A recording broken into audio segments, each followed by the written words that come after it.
조달파오입니다. 공공조달관리사 시험 공부 잘 하고 계시죠? 자, 1차 시험은 필기 시험이고요. 2차 시험은 실기, 그 중에서도 필답형으로 진행이 됩니다. 필답형은 제시되는 질문에 대해서 볼펜으로 본인이 직접 작성하시는 방식이라고 이해를 하시면 되겠고요. 좀 더 자세한 정보는 큐넷 사이트에 공개가 될 것입니다. 아직은 오늘 날짜로도 조회되는 어떤 정보는 없습니다. 아마도 국가기술 자격으로 처음 실시되는 공공조달관리사 시험이기 때문에 준비하시는 과정이 좀 긴 것 같습니다. 그래서 아마 조금 더 기다리시면 정확한 출제 기준이 나온다라고 생각을 하시고요. 오늘 조달파워가 알려드리는 이 공공조달관리사 카페에서 알려드리는 필답형 예측을 해보는 것입니다. 필답형 예측 유형 가이드 4가지를 알려드릴 테니까요. 참고만 하시고 이렇게 나올 수도 있겠구나 라고 이해를 하시고 좀 출제 기준이 나오기 전에 좀 밑공부를 해 놓으시면 도움이 많이 되실 것이라 제가 생각을 하고 있습니다. 자, 공공조달관리사 실기 필답형 예상이 되는 4가지 유형을 말씀드리겠습니다. 첫 번째는 단답형이 있습니다. 두 번째는 나열형, 세 번째는 빈칸 채우기, 마지막 네 번째는 실무 약술형이 있습니다. 자, 이렇게만 보면 좀 이해가 잘 안 되실 것입니다. 그래서 제가 어제 이 게시글을 쓰면서 이 4가지 유형에 맞는 예시를 적어 놓았습니다. 그래서 저희 공공조달관리사 카페에 오셔서 한번 이 게시글을 한번 찾아보세요. 공공조달관리사 실기 필답형 4대 예상 유형 가이드, 이 게시글을 읽어보시면 제가 그 4가지 스타일에 맞는 질문과 모범 답안을 한번 작성을 해 놓았으니까요. 이제 그 부분을 참고하시면 되고요. 제가 짧게 한번 그 내용을 말씀드리겠습니다.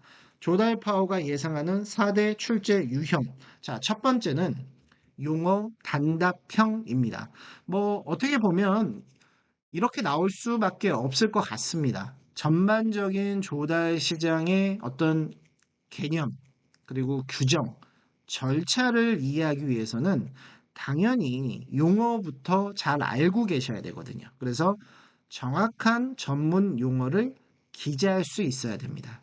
예를 들어서 중소기업 제품 중에 성능이 우수한 제품을 선정하여 수의 계약을 체결할 수 있게 돕는 제도는 무엇인가? 우수 제품 지정 제도다. 이렇게 답안을 딱 작성을 해주시면 좋다라는 것이죠. 자, 두 번째는 나열형이 있습니다. 이 부분도 나올 수 있죠. 제가 이제 이 말씀을 좀 안 드렸는데 다시 위에 잠깐 보면 4가지 중에 한 가지 방법으로만 나온다. 이 말씀을 드리는 건 아니고요. 아마 실기 필답형 안에는 1, 2, 3, 4번에 대한 유형이 복합적으로 아마 섞여 있을 것입니다. 저는 그렇게 예측을 하고 있는데, 이제 물론 정확한 것은 1회 시험을 봐봐야 알겠지만, 예상으로는 제가 봤을 땐 단답형, 나열형, 빈칸 채우기, 실무 약수령이 복합이 돼서 나올 것이라고 보고 있습니다. 그래서 우리가 실기필답형 공부하실 때는 이 4가지 유형을 염두에 두시고 공부를 하시는 것이 아마 주요하실 것입니다. 자, 두 번째 다시요. 나열형은 이런 식으로 나올 가능성이 있습니다.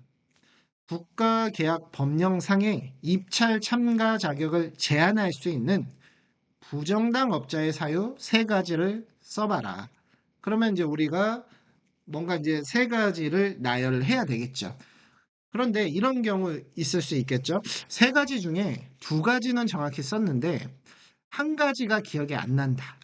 그러면 이건 이제 부분 점수가 있는 문제이기 때문에 제 개인적인 생각으로는 그래도 뭐라도 한 줄 채우시는 것이 그 부분 점수 안에서도 또 약간의 부분 점수를 얻을 수 있는 그런 포인트가 되지 않을까? 그냥 단순히 빈 공백으로 남겨놓는 것보다는 그래도 관련이 있는 뭐라도 좀 적어 놓으시는 게 뭐 10점 중에 단 1점이라도 더 획득할 수 있는 방법이라고 생각을 합니다.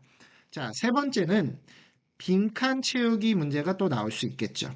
예를 들어서 물품 구매 입찰 시에 일반적인 공고 기간은 땡땡일 이상이며 긴급 공고의 경우에는 땡땡일 이상으로 할 수 있다. 자, 정답은 7일 이상, 5일 이상이죠. 그러면 우리가 1번에는 7, 그리고 2번에는 숫자 5를 적어주면 되는 문제가 되겠습니다. 전반적으로 이 빈칸 채우기는 아마도 국가계약 법령 이런 규정에서 어떤 정확한 조문을 예시로 들면서 빈칸으로 해서 나올 수가 있습니다. 왜 그러냐면 조달 업무는 결국엔 조달 관련 법령을 기준으로 업무가 진행이 되기 때문에 아주 좋죠. 이 빈칸 채우기와 국가계약법을 이렇게 믹싱을 해서 문제를 내기에는 아주 좋다고 보고 있습니다. 자, 마지막 실무 약수령. 아마도 이게 이제 제일 어려울 것입니다.